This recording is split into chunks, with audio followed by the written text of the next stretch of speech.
Hello friends, welcome to our channel. आज हम class 12th का second unit genetics and evolution start करने जा रहे हैं, जिसमें आज हम प्रिंसिपल्स ऑफ इनहेरिटेंस के बारे में डिस्कस करेंगे। ये चैप्टर बहुत ही ज़्यादा वेटेज रखता है, चाहे वो बोर्ड्स की बात हो या फिर नीट की। बहुत लोगों को ये थोड़ा डिफ़िकल्ट भी लगता है, बट आज हम इसे थोड़ा सिंपल तरह से पढ़ने की कोशिश करेंगे। So let's begin. इनहेरिटेंस। अब इनहेरिटेंस होता क्या है? जो बेसिकली जो प्रोजेनी होती है वो अपने पेरेंट की तरह दिख रही होती है। जैसे कि हम हैं, हम भी हमारे पेरेंट्स की तरह ही दिख रहे होते हैं। तो ऐसा क्यों होता है? हम हमारे पेरेंट्स की तरह क्यों दिख रहे होते हैं? क्योंकि हमारे अंदर हमारे पेरेंट्स से कुछ कैरेक्टर्स आते हैं। मतलब जो प्रोजेनी है वो अपने पेरेंट्स से कुछ कैरेक्टर्स को एक्वायर करती है, और इसी प्रोसेस को हम क्या कहते हैं? इनहेरिटेंस। अब वेरिएशन क्या होता है कि ज़रूरी तो नहीं है कि प्रोजेनी पेरेंट के एकदम ही सिमिलर हो। प्रोजेनी के अंदर थोड़ा बहुत डिफरेंस तो होता है। तो ये जो डिफरेंस होता है, ये डिफरेंस ही क्या है? वेरिएशन। कि प्रोजेनी पेरेंट से कितनी डिफरेंट है, इसी चीज़ को हम कहते हैं वेरिएशन। अब वेरिएशन क्यों होता है? वेरिएशन का एक रीज़न छुपा होता है सेक्सुअल रिप्रोडक्शन में। जैसे एसेक्सुअल रिप्रोडक्शन में तो हम ये बोल देते हैं कि जो प्रोजेनी होती है वो पेरेंट के बिल्कुल क्लोन होती है, बिल्कुल आइडेंटिकल होती है। लेकिन सेक्सुअल रिप्रोडक्शन में ऐसा नहीं होता। सेक्सुअल रिप्रोडक्शन में दो पेरेंट्स इन्वॉल्व होते हैं। और ये कैसे हम बोल सकते हैं कि जो प्रोजेनी है वो बिल्कुल आइडेंटिकल होगी टू द पेरेंट? और कौन से पेरेंट की आइडेंटिकल होगी? तो वेरिएशन क्यों होता है? Because of sexual reproduction. Variation का एक रीज़न छुपा है सेक्सुअल रिप्रोडक्शन के अंदर। अब मेंडल्स लॉ ऑफ इनहेरिटेंस। तो ये बात है 19th सेंचुरी की, मिड 19th सेंचुरी की बात है। ग्रिगोर मेंडल नाम का एक साइंटिस्ट था। तो ग्रिगोर मेंडल नाम का जो साइंटिस्ट था उसने क्या करा? उसने हाइब्रिडाइजेशन एक्सपेरिमेंट कराए थे ऑन द गार्डन पी। ठीक है, जो गार्डन पी प्लांट था, इसने गार्डन पी प्लांट के ऊपर हाइब्रिडाइजेशन एक्सपेरिमेंट्स करे। और कितने साल तक करे? 7 साल तक करे। तो ये वाली चीज़ भी बहुत बार पूछी जाती है कि कौन से ईयर से कौन से ईयर तक करे। तो उसने 1856 से 1863 तक 7 ईयर्स तक उसने किसके ऊपर एक्सपेरिमेंट परफॉर्म करा? गार्डन पी प्लांट के ऊपर उसने एक्सपेरिमेंट परफॉर्म करा। तो पूरी हिस्ट्री में, बायोलॉजी की हिस्ट्री में सबसे पहली बार हुआ था कि बायोलॉजी के अंदर स्टैटिस्टिकल एनालिसिस और मैथमेटिकल लॉजिक अप्लाई किया गया था। मतलब बायोलॉजी के जो एक्सपेरिमेंट्स होते थे वहाँ पहली बार स्टैटिस्टिकल एनालिसिस और मैथमेटिकल लॉजिक लगाया गया था। अब उसने किया क्या था? बेसिकली उसने ये जो गार्डन पी प्लांट है, उसने गार्डन पी प्लांट को लिया। गार्डन पी प्लांट को लिया उसने, फिर वहाँ पर उनके अंदर आर्टिफिशियल पॉलिनेशन या क्रॉस पॉलिनेशन कराया। ये हमने पिछले यूनिट में देखा कि आर्टिफिशियल पॉलिनेशन और क्रॉस पॉलिनेशन क्या होता है। ठीक है, उसमें इसने क्या करा कि इसने ट्रू ब्रीडिंग प्लांट लिए। ट्रू ब्रीडिंग प्लांट क्या होता है?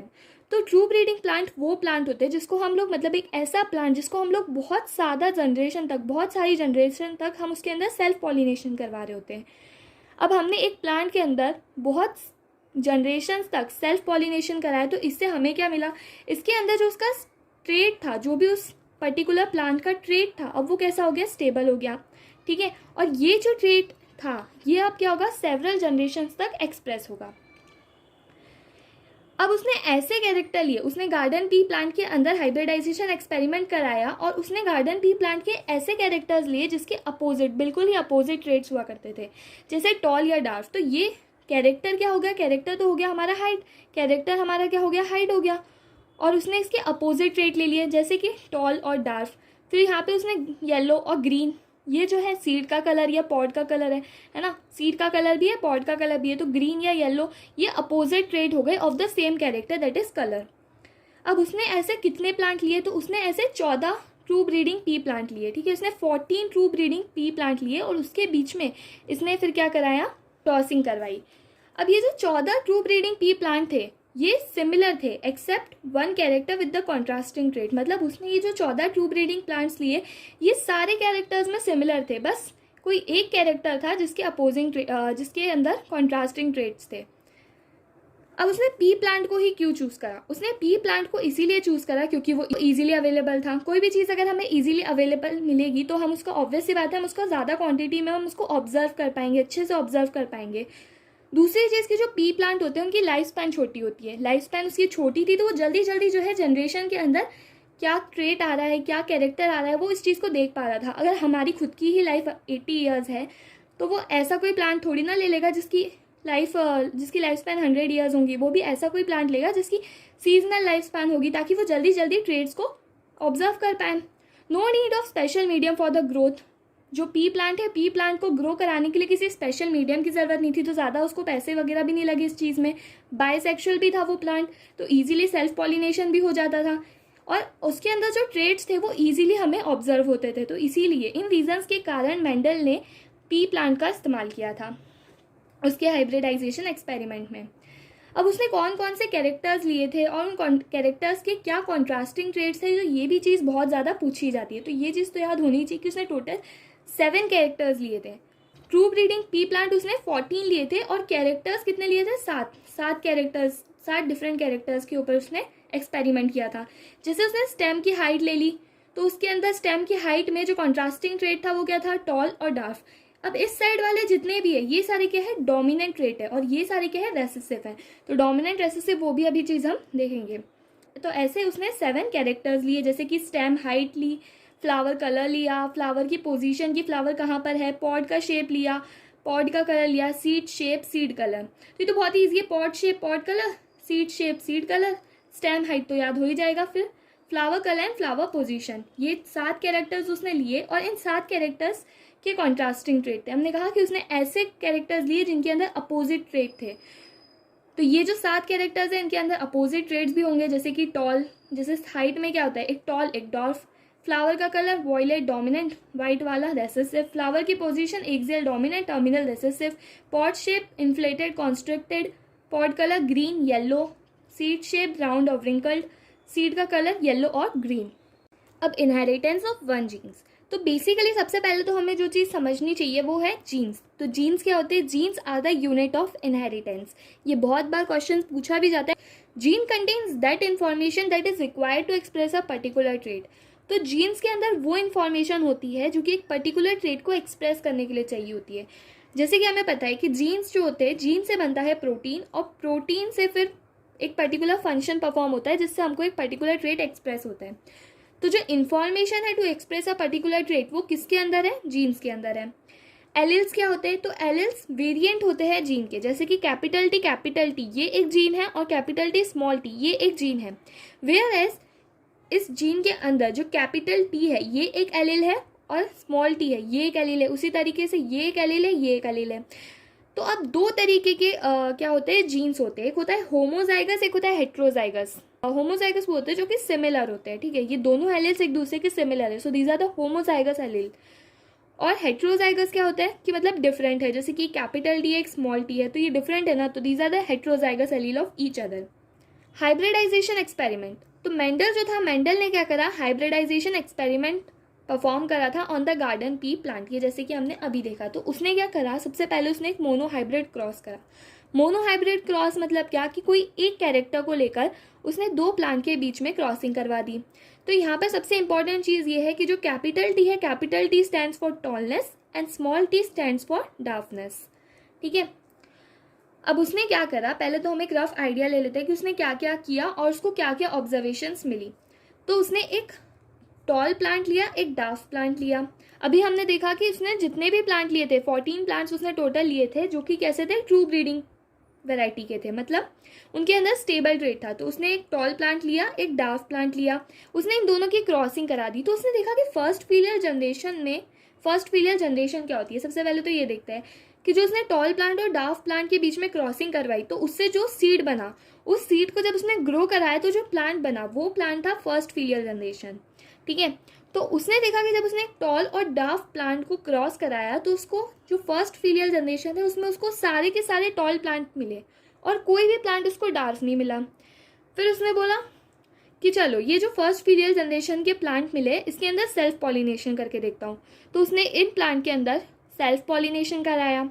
अब सेल्फ पॉलिनेशन कराया तो उसको सेकेंड फीलियल जनरेशन में उसे टॉल और डार्क दोनों प्लांट देखने को मिले। अब सेकेंड फीलियल जनरेशन क्या होती है कि जब उसने ये फर्स्ट फीलियल जनरेशन वाले प्लांट को सेल्फ पॉलिनेट कराया तो उसको जो सीड बना, उस सीड को जब उसने ग्रो कराया तो जो प्लांट बना वो प्लांट रिप्रेजेंट करता है सेकेंड फीलियल जनरेशन को, ठीक है। तो उसने सोचा कि फर्स्ट फीलियल जनरेशन में तो मुझे एक भी डार्क प्लांट नहीं मिला, अब सेकेंड फीलियल जनरेशन में ये डार्क प्लांट कहाँ से आ गया। तो अब उस चीज़ को हम समझते हैं कि ऐसा हुआ कैसे। तो सबसे पहले उसने क्या करा कि उसने 14 ट्रू ब्रीडिंग प्लांट वैरायटीज़ ली, जिसमें से उसने 2 प्लांट्स लिए। वो दोनों प्लांट्स बिल्कुल सिमिलर थे, एक्सेप्ट कि एक कैरेक्टर जो था हाइट वाला, उसमें वो दोनों डिफ़र करते थे इन देयर ट्रेट। एक जो था वो टॉल था और एक जो था वो डार्क था, बाकी पूरे आइडेंटिकल थे वो दोनों plant.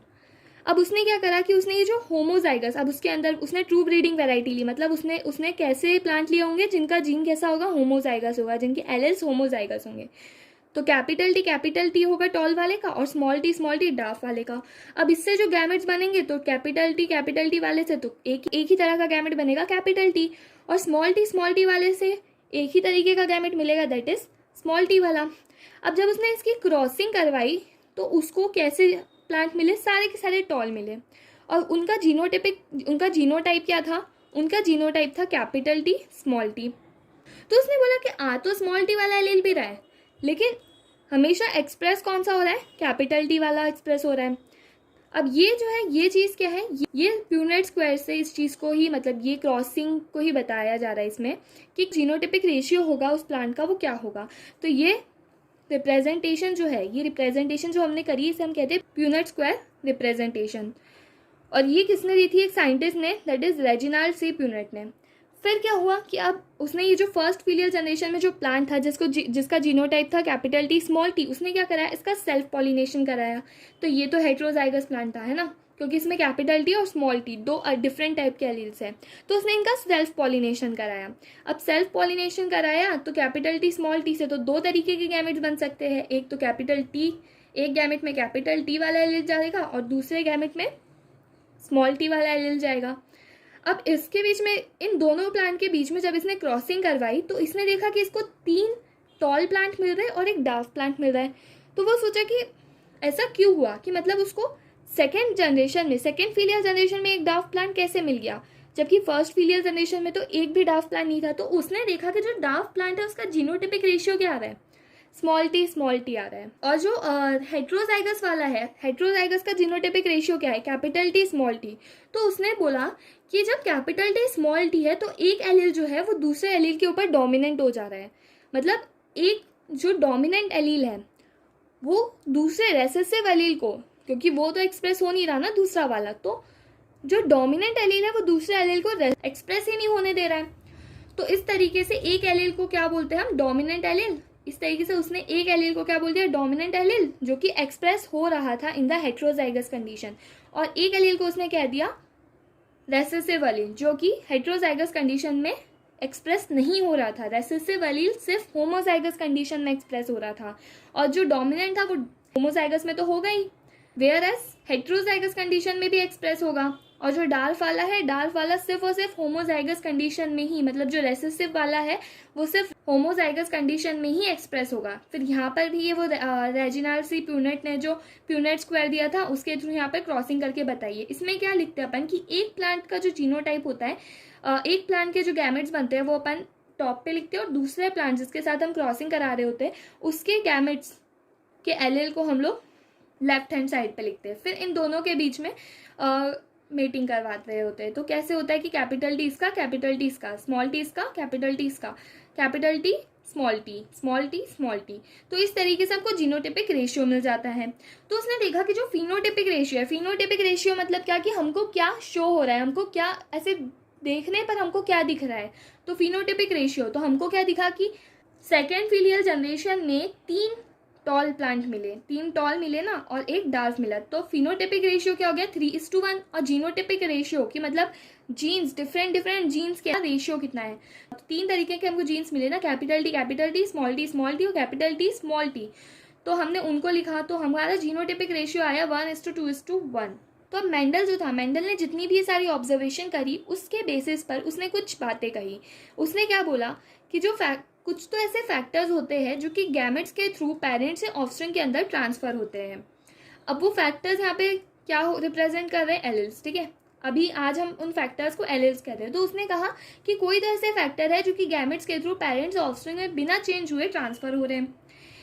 In case of the pair of dissimilar factor one dominates other. और जब डिसिमिलर फैक्टर्स है, मतलब डिसिमिलर एलील्स है, ये किसके केस में होता है, हेट्रोजाइगस की कंडीशन में, ये वाली कंडीशन में। तो उसने बोला कि एक जो रहता है, एक एलिल दूसरे एलिल को डोमिनेट कर रहा होता है। जैसे हमने यहाँ देखा कि कैपिटल टी जो था, जो टॉलनेस के लिए था, वो डोमिनेट कर रहा है ओवर द स्मॉल टी जो कि डार्कनेस के लिए था। Capital T dominate, small T recessive. और दूसरी चीज उसने बोली लॉ ऑफ सेग्रीगेशन के बारे में। और लॉ ऑफ सेग्रीगेशन में उसने क्या बोला कि जो दोनों एलिल्स होते हैं एक जीन के अंदर, जब क्रॉसिंग होती है और गैमेट्स का फॉर्मेशन होता है, तो ये जो दोनों एलिल्स होते हैं ये इस रिस्पेक्टिव ऑफ ईच अदर ये अपने अलग अलग सेग्रीगेट हो जाते हैं। इनको एक दूसरे से कोई लेना देना नहीं होता है। मतलब एक गैमेट के अंदर वेदर कैपिटल टी आएगा या स्मॉल टी आएगा, इन दोनों के चांसेस 50-50 है। कोई भी एलील आ सकता है। एक गैमेट के अंदर 50% चांस है कि कैपिटल टी भी उसके अंदर आ सकता है और 50% चांस है कि स्मॉल टी भी आ सकता है। इसी को उसने कहा लॉ ऑफ सेग्रीगेशन, कि वो दोनों एक दूसरे से बिल्कुल अलग अलग हो जाते हैं। ऐसी कोई ब्लेंडिंग भी शो नहीं करती। अब टेस्ट क्रॉस क्या होता है? तो organism showing dominant phenotype is crossed with the recessive parent. तो टेस्ट क्रॉस में क्या होता है कि जो ऑर्गेनिज्म है, अब हमको ये पता करना है कि जो फर्स्ट फीलियल जनरेशन में हमको प्लांट मिला वो वेदर होमोजाइगस है या हेट्रोजाइगस है। मतलब जैसे कि कोई एक प्लांट है, वो प्लांट टॉल है। टॉल प्लांट के जीनोटाइप दो तरह के हो सकते हैं। एक का कैपिटल टी कैपिटल भी हो सकता है, कैपिटल टी स्मॉल टी भी हो सकता है। लेकिन हमको ये पता करना है कि जो प्लांट हमें दिख रहा है, जो टॉल प्लांट हमें दिख रहा है, उसका जीनोटाइप जो कैपिटल टी है या स्मॉल टी है। तो ये चीज़ हम देखकर तो बता नहीं सकते। तो उस चीज़ के लिए हम लोग टेस्ट क्रॉस परफॉर्म करते हैं। टेस्ट क्रॉस में क्या होता है? Organism showing the dominant phenotype, ये दोनों ही डोमिनेंट फिनोटाइप शो कर रहे हैं, दैट इज टॉलनेस। तो organism showing dominant phenotype is crossed with the recessive parent. तो ये जो ऑर्गेनिज्म होता है जो कि डोमिनेंट फिनोटाइप को शो कर रहा है, इसको क्रॉस कर देते हैं किसके साथ में? With the recessive parent. और फिर जो भी हमारे रिजल्ट आते हैं, उन रिजल्ट से फिर हम लोग उस प्रोजेनी का, मतलब जो भी हमारा डोमिनेंट फिनोटाइप वाला ऑर्गेनिज्म था, उसका एनालिसिस करते हैं। तो इसी चीज़ को हम कहते हैं टेस्ट क्रॉस। के मतलब सिंपली एक ऑर्गेनिज्म जो डोमिनेंट फिनोटाइप शो कर रहा है उसको रेसेसिव पेरेंट के साथ में क्रॉस करवा दो। तो आज इस वीडियो में हमने किन किन चीज़ों के बारे में देखा। सबसे पहले तो हमने जो जेनेटिक्स है, जेनेटिक्स का एक बेसिक इंट्रोडक्शन देखा, मेंडल के कुछ एक्सपेरिमेंट्स के बारे में पढ़ा, फिर उसका हाइब्रिडाइजेशन एक्सपेरिमेंट जो उसने किया था वो देखा, टेस्ट क्रॉस के बारे में देखा। और इन सभी वीडियोज़ के नोट्स आपको टेलीग्राम चैनल पर मिल जाएंगे। Thank you.